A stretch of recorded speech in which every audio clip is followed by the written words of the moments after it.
Assalamualaikum warahmatullahi wabarakatuh. Selamat pagi anak-anakku kelas 7. Kita bertemu lagi di pelajaran bahasa Indonesia. Pertemuan keempat tentang teks prosedur. Oke. Kita kemarin sudah belajar tentang pengertian, tujuan komunikasi, terus struktur isi. Nah, sekarang kita akan belajar tentang ciri bahasa. Kita perlu ingat lagi kembali struktur isi teks prosedur. Struktur isi teks prosedur itu secara garis besar ada 5: judul, tujuan penulisan, alat, bahan, dan langkah-langkah. Itu kalau teks prosedur tentang membuat sesuatu. Tapi kalau untuk melakukan sesuatu, teks prosedur yang berupa melakukan sesuatu, misalkan cara melakukan start jongkok pada lari jarak pendek, nah itu kita tidak memerlukan alat dan bahan. Jadi untuk struktur isinya hanya judul, terus tujuan penulisan, dan langkah-langkah tanpa harus ada alat dan bahan. Paham ya? Tapi kalau dalam teks prosedur membuat sesuatu, contohnya cara memasak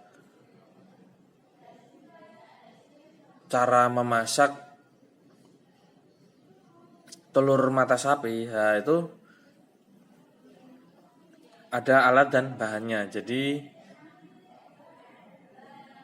strukturnya itu judul, tujuan penulisan, alat, bahan, dan langkah-langkah. Nah, itulah perbedaannya antara teks prosedur membuat sesuatu dengan melakukan sesuatu. Terus kita masuk ke materi ciri bahasa teks prosedur. Kalian bisa lihat di buku, setiap teks prosedur itu pasti menggunakan penomeran.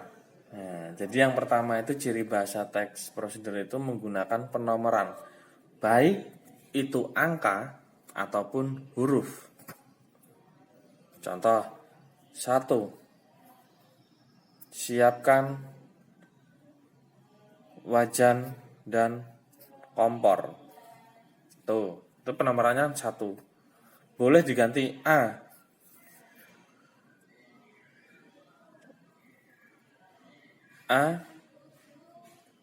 Sama seperti tadi, siapkan wajan dan kompor. Boleh. Yang penting menggunakan penomoran, baik huruf maupun angka. Jadi ciri bahasa teks prosedur yang pertama adalah menggunakan penomoran untuk menunjukkan urutan. Yang kedua itu menggunakan kata kerja yang menunjukkan perintah. Contoh, ambillah, masukkan, berikan, tiriskan. Itu kan kata kerja semua. Dan yang untuk menunjukkan suatu perintah, biasanya kalian bisa menambahkan partikel lah dan akhiran kan.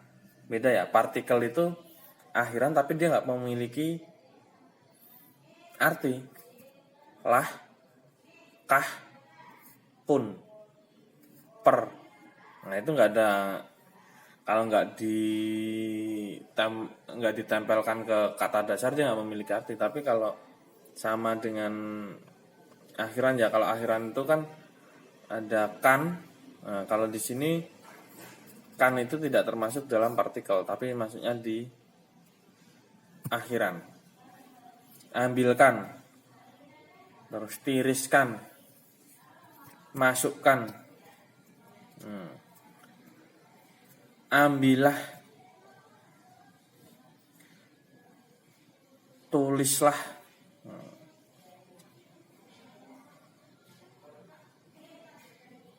masukkan. Nah, seperti itu.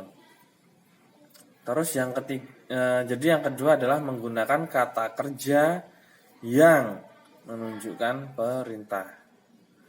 Adapun yang ketiga adalah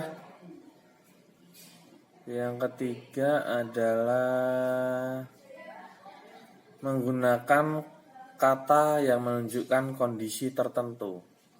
Misal di buku paket itu ada cara membuat tas dari kain flanel. Itu di cara membuat nomor 1 itu kan buatlah pola berbentuk persegi panjang. Berbentuk persegi. Jadi di sini tuh maksudnya menunjukkan kondisi bahwa kita akan membentuk suatu tas dengan pola bentuknya itu persegi. Jadi kondisinya itu persegi. Jadi menunjukkan kondisi barang itu persegi. Kalau misalkan ada lagi contoh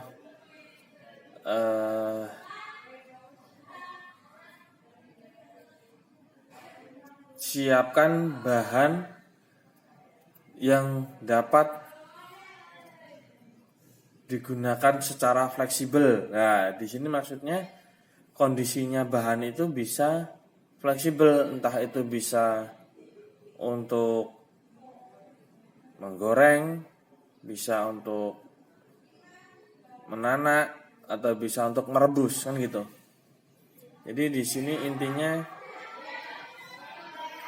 kondisi tertentu, menunjukkan suatu kondisi. Jadi nanti kalau ada di soal itu, kalau ada di mana? Di buku paket itu nanti jelas ada contohnya. Nah, itulah bisa ditentukan mana yang bisa menunjukkan kondisi tertentu. Kalau yang di buku paket itu Bapak sudah menemukan satu, yakni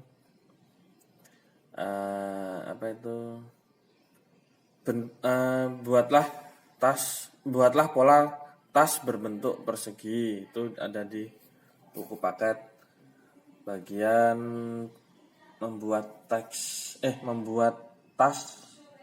dari kain flanel itu ada tuh. Oke, Bapak ulang sekali lagi ya.